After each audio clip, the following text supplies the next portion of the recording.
സാറേ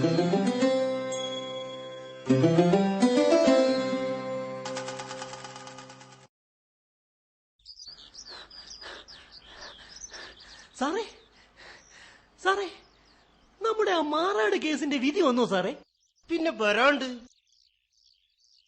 പ്രമാദമായ ആ കേസിൽ 63 പ്രതികൾ കുറ്റക്കാരാന്ന് ഇന്നലെ നമ്മളെ ബഹുമാനപ്പെട്ട കോടതി കണ്ടെത്തിയത് ഇനി ഇതേവരെ അറിഞ്ഞിട്ടില്ലേ?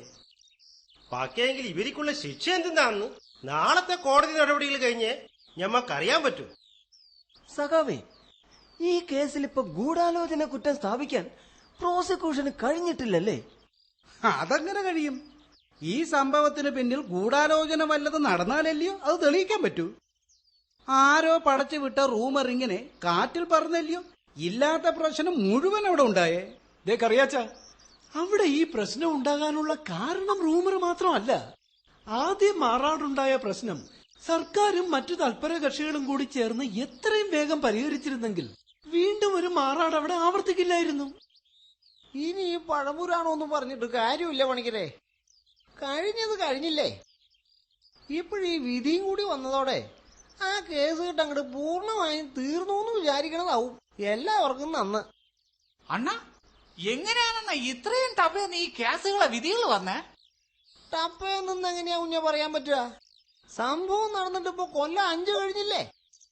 സാധാരണ വിചാരണകളിൽ നിന്ന് വ്യത്യസ്തമായി പ്രതികൾക്ക് ഓപ്പൺ കോർട്ടിൽ വിശദീകരണത്തിന് അവസരം കൊടുക്കാതെ കോടതി മുൻകൂട്ടി തയ്യാറാക്കിയ ഒരു ചോദ്യാവലിയുടെ അടിസ്ഥാനത്തില് അവർക്ക് പറയാനുള്ളത് എഴുതി വാങ്ങിയതുകൊണ്ടാ ഈ കേസ് ഇപ്പോഴെങ്കിലും തീർന്നേ.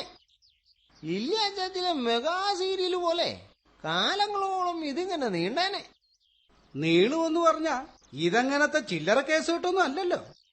139ഓളം പ്രതികൾ 5 കൊല്ലത്തോളം വിചാരണ തടവുകാരായി കഴിഞ്ഞ ഒരു കേസിനെ കുറിച്ച് നമുക്ക് ഇതുവരെ കേട്ടുകേഴ്വി പോലും ഇല്ലല്ലോ.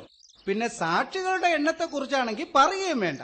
അവരുടെയൊക്കെ മൊഴി ജഡ്ജി അദ്ദേഹം സ്വന്തം കൈപ്പടയിൽ എഴുതിയെടുത്തത് തന്നെ 5000 പേജുണ്ടെന്നല്ലയോ പറയുന്നേ.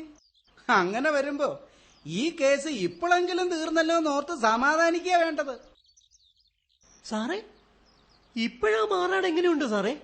ഇപ്പൊ അവിടെ വലിയ പ്രശ്നങ്ങളൊന്നും ഇല്ലാണ്ട് മനുഷ്യന്മാരെല്ലാം ഒത്തൊരുമയോടും സ്നേഹത്തോടും കൂടി പ്രവർത്തിക്കാൻ തുടങ്ങിയിട്ടുണ്ട്. ഉള്ളേ മാറാട് കാവലിരിക്കുന്ന പോലീസും അവിടുത്തെ റെസിഡൻസ് അസോസിയേഷനും കൂടി ചേർന്നാണ് ഇങ്ങനെ ഒരു അന്തരീക്ഷം അവിടെ ഉണ്ടാക്കിയതെന്നാ പറഞ്ഞു കേൾക്കുന്നു.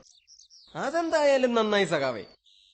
ചോരയ്ക്ക് പകരം ചോരാന്നുള്ളത് ഒന്നിനും ഒരു പരിഹാരമല്ലല്ലോ. സ്നേഹവും സഹവർത്തിത്വവും അതിന്റെ കൂടെ സ്വസ്ഥതയും സമാധാനവും അല്ലേ നമുക്ക് വേണ്ടേ? കഴിഞ്ഞ കാര്യത്തിൽ നുഴഞ്ഞു നോക്കരുത്.